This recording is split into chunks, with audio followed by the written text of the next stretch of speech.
Hello, আসসালামু আলাইকুম সবাইকে। এসএসসি 25 তোমাদের কলেজ লাইফটা কিন্তু শুরু হতে যাচ্ছে। স্কুলের গণ্ডি পেরিয়ে তোমরা উপনীত হচ্ছে কলেজ লাইফে। কিন্তু আমার এবং আমার ফ্রেন্ডদের কাছ থেকে শোনা এবং আরও বহু স্টুডেন্টদের কাছ থেকে শোনা, কলেজ লাইফে এই যে আমরা যারা স্টুডেন্ট থাকি তাদের অনেক ধরনের ভুল হয়ে থাকে, বাট তার মধ্যে মেজর 7টি ভুল নিয়ে আজকে তোমাদের সাথে কথা বলবো। প্রথম ভুল, কলেজ চয়েসে ভুলটাকে নিয়ে একটু যদি বলি, ধরো তোমার XYZ কোনো সিনিয়রের থেকে তুমি শুনতে পারলা এই কলেজের ফেমটা অনেক বেশি, তাই তোমার বাসা থেকে কলেজ পুরা অনেক দূর দূরে, তারপরে তুমি সেই কলেজে ভর্তি হইলা। এখন কলেজে নিয়মিত যাতায়াত করতে তোমার এই ঢাকার শহরের জ্যাম ঠেলতে সময় প্রয়োজন হচ্ছে যাইতে 1 ঘন্টা, আসতে 1.5 ঘন্টা, 2.5 থেকে 3 ঘন্টা। এবং এই জ্যামের ভিতরে তুমি যে পরিমাণে তোমার ওয়ার্ক এনার্জি লস করতেছো সেটা তো আছেই। এই কলেজ লাইফের এত বড় সিলেবাস এত কম টাইমে শেষ করে, টাইম ম্যানেজ করে সব কিছু এঙ্গেজ করতে যায়, তুমি একটা লুপের মধ্যে পড়ে যাবা। এবং এই লুপের ভিতরে পড়ে গেলেই তুমি কিন্তু অনেক সময় এই যাতায়াতে হারাচ্ছ। তাই এই সময়টাকে বাঁচানোর জন্য তোমার উচিত একটা বেস্ট কলেজ, যেটা তোমার বাসার সব থেকে নিয়ারেস্ট, সেটাকে চুজ করা। এই দূরবর্তী কলেজে ফেমের কারণে ভর্তি হয়ে নিজের মূল্যবান সময়কে লস করা। সেকেন্ড ভুল, কলেজ লাইফের সেকেন্ড ভুল হচ্ছে আমার মতো রঙিন চশমা পরা। রঙিন চশমা টার্মসটা আমি কেন ইউজ করতেছি? প্রথম কলেজে উঠছো, first year, don't care types ভাব থাকে। এই ধরনের অভ্যাস থেকে বের হয়ে আসতে হবে। তোমার মনে হতে পারে তোমার ফ্রেন্ড সার্কেল অনেক হচ্ছে, তাদের সাথে একটু ঘুরতে যাই, একটু খাইতে যাই, নতুন নতুন ফ্রেন্ড হচ্ছে, অনেকে কম্বাইন কলেজে আসো, সো নতুন তোমাদের একটা ফ্রেন্ডশিপ গড়ে উঠতেছে। এই ফ্রেন্ডশিপটাকে মেনটেন করতে যেয়ে তুমি তোমার স্টাডি টাইমের অনেক মূল্যবান সময় লস করে ফেলবা। এবং নিজের অজান্তেই দেখবা ফার্স্ট ইয়ারে হঠাৎ করে 6 মাস শেষ, তোমার হাফ ইয়ারলি এক্সাম আসছে, তুমি কিছুই পারো না। এবং এই যে পড়ার সাথে তাল মিলিয়ে উঠতে পারবা না, এটার কারণে তোমার টোটাল কলেজ লাইফটা অ্যাডমিশন পর্যন্ত একটা পেইনফুল স্ট্র্যাটেজিতে পরিণত হবে। So don't lose your path. Third problem, college লাইফের একটা বড় সড়ো প্রবলেম হচ্ছে প্রপার গাইডলাইন মেনটেন না করা। হঠাৎ করে এক বুয়েটের সিনিয়রকে দেখছো, বা যেখানে পড়তেছো তার কোচিং সেন্টারে ভাইকে দেখছো, চাই একটা বুয়েটের বই কিনে ঠাস করে অঙ্ক করা শুরু করে দিছো। অঙ্ক করতে করতে দেখতেছো তুমি কিছুই পারতেছো না। এই ব্যাপারটা আমার সাথে হয়েছে, আমার ফ্রেন্ডদের সাথে হয়েছে, আমি যখন নটরডেম কলেজে পড়তাম আমার আশেপাশে অনেক মানুষের সাথে হয়েছে। দ্য প্রবলেম ইজ ইট, আমাদের ব্রেইন প্রত্যেকটা জিনিসকে পড়ার পরে সেটা অ্যানালাইসিসের জন্য বয়স অনুসারে সময় দেয়। সহজ কথায় বলতে গেলে, তুমি এসএসসি লাইফ পার করছো, ক্লাস 9-এর একটা ম্যাথ দিলে তোমার কাছে এখন সহজ মনে হবে না? কেন হবে? কারণ ওই পড়াটা তোমার ব্রেনে 3 থেকে 4 বার হিট করছে। তুমি এখনই এত পরিপক্কতা অর্জন করো নাই যে একটা চ্যাপ্টারের ঠাস করে বেসিক না পড়েই বইয়ের ম্যাথ সলভ করতে পারবা। সো এই প্রপার গাইডলাইন বা প্রপার ফলোটা তুমি না মেনটেন করতে পারো, তাহলেই কিন্তু তুমি অলরেডি ডিপ্রেশনে ভুগবা, এক্সাম খারাপ হবে, টাইম লস হবে। এবং এই প্রপার গাইডলাইন মেনটেন না করার ফলে তোমার কলেজ লাইফের একটা ভুল স্ট্র্যাটেজির কারণে তুমি হয়ে উঠতে পারো আউটরেজিয়াস। এবং তোমার কাছে সব কিছু মনে হবে যে আমার কাছে এগুলো বিরক্তিকর লাগা শুরু করছে। পড়াশোনাটা তোমার কাছে আর শেখার বা লার্নিংয়ের ইস্যু না থেকে তখন বিরক্তির মতো একটা অবস্থায় চলে যাবে। ওকে, সো এই স্ট্র্যাটেজি থেকে বের হয়ে আসার জন্য তোমার উচিত একটা প্রপার গাইডলাইন মেনটেন করা, একটা মেন্টর মেনটেন করা। এবং তুমি দেখে আসতে পারো, আমার একটা ভিডিও আইক্যাপে আছে, ওইখানে আমি বলছি কিভাবে উচ্চতর গণিত পড়া হয় সেই স্ট্র্যাটেজিটা। স্টেপ 4, আমাদের কলেজ লাইফের একটা বড় প্রবলেম হচ্ছে আমরা টাইম ম্যানেজমেন্ট করতে পারি না। টাইম ম্যানেজমেন্ট মানে কি?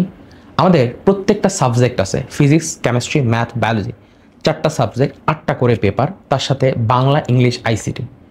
অনেক স্টুডেন্ট বাংলা, ইংলিশ, আইসিটি থেকে নিজেকে দূরে রাখে এবং আইসিটির মতো একটা গুরুত্বপূর্ণ কঠিন সাবজেক্টকে স্কিপ করে। কেন কঠিন বললাম? তোমরা বিগত সালের আইসিটির অবস্থানগুলো দেখতে পারো এবং সেখানে দেখবা যে তোমাদের এসএসসির আইসিটির মতো এটা একটা সহজ নাই, ব্যাপারটা কঠিন হয়ে গেছে। এবং ইন্টারমিডিয়েটে পড়া এসএসসির থেকে 17 গুণ অ্যাডমিশন সহ বললাম। তো যখন তুমি প্রত্যেকটা সাবজেক্ট জন্য একটা প্রপার টাইম ম্যানেজমেন্ট না করতে পারবে এবং কিভাবে পড়তে হয় সেটা না মেনটেন করবা, তখন কিন্তু ওই সাবজেক্টটা ধীরে ধীরে তোমার উপর বার্ডেন ক্রিয়েট করবে। হয়তো একটা পড়বা, অন্যটা না পড়ার কারণে তোমার টোটাল পড়ার একটা গ্যাপ তৈরি হবে এবং সেটার কোপ আপ করতে পারবা না। ফলে তুমি ধীরে ধীরে অ্যাডমিশনের জন্য খারাপ একটা প্রিপারেশন নেওয়া শুরু করবা এবং বোর্ড পরীক্ষা, ইয়ার ফাইনাল এগুলোও খারাপ হওয়া শুরু করবে। তাই প্রপার টাইম ম্যানেজমেন্ট করে প্রত্যেকটা সাবজেক্টকে তাদের ক্রেডেনশিয়াল অনুসারে গুরুত্ব দিতে হবে। যে তুমি সারাদিন বাংলাই পড়লা, ব্যাপারটা এমন না। তুমি সারাদিন ম্যাথ পড়লা, ব্যাপারটা এমন না। যে সাবজেক্টে যে চ্যাপ্টার কঠিন ওইটার জন্য বেশি সময় দেওয়া, যে চ্যাপ্টারটা স্ট্র্যাটেজি মেনটেন করা উচিত সেই স্ট্র্যাটেজি মেনটেন করা, এবং যেটাকে যতটুকু গুরুত্ব দেওয়া উচিত প্রপার গুরুত্ব দেওয়া। পঞ্চম ভুল, হয়তো শুনতে একটু কটূক্তি মনে হইতে পারে। আমাদের কলেজ জীবনে, স্কুল জীবনে বাবা মা আমাদেরকে নিয়ে যায়, অনেকের ক্ষেত্রে বাড়ির গার্জিয়ান থাকে, কিন্তু কম্বাইন কলেজে উঠে তুমি তোমার লাইফের ডিসিশনগুলো নিজে নিজে নেওয়া শুরু করো। এবং এই বয়সটাকে একটা বলা হয় সুইট 16 টু সুইট 18 ইয়ার্স। এবং টিনেজার এই বয়সটাতে সব কিছুই কিউট লাগে। এই সব কিছু কিউট লাগার সম্ভাবনা থেকেই তৈরি হয় মানব জীবনের কিছু ভুল, এবং এই স্টুডেন্ট লাইফে এই ভুলগুলো তোমাকে ধীরে ধীরে ধীরে ধীরে মানসিকভাবে একটা চাপ নিতে পারে। আমি জানি আমি কি বলতে চাচ্ছি, তুমি সেটা বুঝতে পেরেছো। তো সব কিছুর বন্ধুত্বটাকেই এই বয়সগুলোতে বন্ধুত্বর মাঝেই সীমাবদ্ধতা রাখা উচিত। সেটাকে নতুনভাবে নতুন কোনো নামকরণ দিয়ে তার জন্য বা স্পেসিফিক মানুষের জন্য সময় নষ্ট থেকে এড়িয়ে থাকতে হবে। তাহলে কিন্তু তুমি তোমার মূল্যবান সময়টাকে বাঁচাতে পারো। নাম্বার 6, দেখো কলেজে তো উঠলাম, নতুন নতুন ফোন পাচ্ছি, সামাজিক যোগাযোগ মাধ্যমে নিজের একটা আইডেন্টিটি ক্রিয়েট করা দরকার। একটা কলেজ স্টুডেন্ট, সুন্দর সুন্দর ছবি দিব, প্রোফাইল পিক দিব, অনেক সুন্দর স্টাইল করব, বাইক কিনবো, বাবা মাকে প্রেশার দিব, ঠিক না? এগুলোই তো চিন্তা ভাবনা চলছে মনের ভিতরে, ঠিক না? মনে হচ্ছে যে কলেজ লাইফে উঠে গেছে, পড়াশোনা নাই, first year don't care types একটা ভাব। কিন্তু তোমার কি মনে হয় যে তোমার এখন সেই সময়টা আছে? সেকেন্ড পেপারটা একটা বিশাল বড় বই, 10টা চ্যাপ্টার, ফার্স্ট পেপারও 10টা চ্যাপ্টার, 20টা চ্যাপ্টার পড়তে হবে। তুমি যদি ফার্স্ট ইয়ারে না পড়ো, সেকেন্ড ইয়ারে গিয়ে তুমি কি 20টা চ্যাপ্টার কভার করতে পারবা? এতই সহজ? এটা কি এসএসসি লাইফ পাইছো?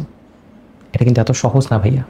এই 6 নাম্বার ভুল হচ্ছে সামাজিক যোগাযোগ মাধ্যমগুলোতে বেশি সময় অপচয় করা। নিজেকে প্রকাশ করার জন্য একটা যথাযথ মাধ্যম তোমার মেনটেন করা উচিত, কারণ এটা না মেনটেন করলে হবে না। কিন্তু মনে রাখতে হবে এই সামাজিক যোগাযোগ মাধ্যম তোমার জীবনের ইম্পর্টেন্ট 2টা বছরের সব থেকে ইম্পর্টেন্ট ক্রুশিয়াল টাইমগুলোকে অপচয় করছে। তাই কখনোই এই টাইমটাতে তোমার সামাজিক যোগাযোগ মাধ্যমের প্রতি আসক্ত হওয়া যাবে না, বরঞ্চ তোমাকে নিজের টাইমের সাথে সাথে সামাজিক যোগাযোগ মাধ্যমকে জাস্ট একটা আইডেন্টিটি বজায় রাখার মাধ্যম হিসেবে ব্যবহার করতে হবে। নট এখানেই সব কিছু, এখান থেকেই সব কিছু শুরু হচ্ছে, এখানেই সব কিছু শেষ, এটাই জীবন, এভাবে নেওয়া যাবে না, ঠিক আছে? তাহলে কিন্তু তুমি তোমার মোবাইল আসক্তি এবং সামাজিক যোগাযোগ মাধ্যমে আসক্তিটা কাটায় উঠতে পারো। আচ্ছা, 7 নাম্বারটা, এটা তোমার নিজের ব্যক্তিগত জীবনের এক্সপিরিয়েন্স থেকে বলছি। দেখো, অনেক জায়গায় একত্রে পড়ে কখনই কোনো স্টুডেন্ট ভালো করে না। এক একজন মানুষ এক এক স্ট্র্যাটেজিতে পড়ায়। যেমন আমি যেভাবে পড়াই অন্য কেউ হয়তো ওইভাবে পড়াবে না। বা আমরা ফার্স্ট টিউটোরিয়াল থেকে যেহেতু বলছি, ফার্স্ট যেভাবে পড়ায় অন্য একজন এভাবে পড়াবে না। সো তোমাকে অ্যাকচুয়ালি তোমার ক্যালিবার অনুসারে কার টোনটা, কার ওয়ার্ডটা তোমার একদম পারফেক্ট চুজ হয় ওই জিনিসটা ধরতে হবে। এক সময় এইখানে, এক সময় ওইখানে, এক সময় প্রাইভেট কোচিংয়ে, এক সময় অনেক জায়গায় এঙ্গেজ থাকলে তুমি সেলফ স্টাডি বা নিজে পড়ার সময়টাকে কমায় ফেলবা, এবং নিজে না পড়লে কখনোই তুমি ইন্টারমিডিয়েটে ভালো করতে পারবা না। তাই নিজের পড়ার দিকে মনোযোগ দিতে হবে। ক্লাস বা কোচিং এই টাইপসের জিনিসগুলোর প্রতি তোমার একটা টাইম থাকবে, বাট সেটা নির্দিষ্ট, তার থেকে মিনিমাম দ্বিগুণ টাইম তোমার থাকতে হবে বাসায় সেলফ স্টাডির জন্য। তাই সেলফ স্টাডি করতে হবে। অনেকেই সেলফ স্টাডি স্কিপ করে, এই স্কিপটা করলে তুমি কখনোই তোমার সিলেবাস শেষ করতে পারবে না। সো অনেকগুলো কথা বলে ফেললাম, অনেকগুলো স্ট্র্যাটেজি শেয়ার করলাম। আমাকে জানিও তোমাদের এই স্ট্র্যাটেজিটা কোনটা কাজে লাগছে এবং কেমন কাজে লাগছে, এবং তোমার গুরুত্বপূর্ণ মতামত কমেন্টে শেয়ার করো। Thank you very much, best of lakh.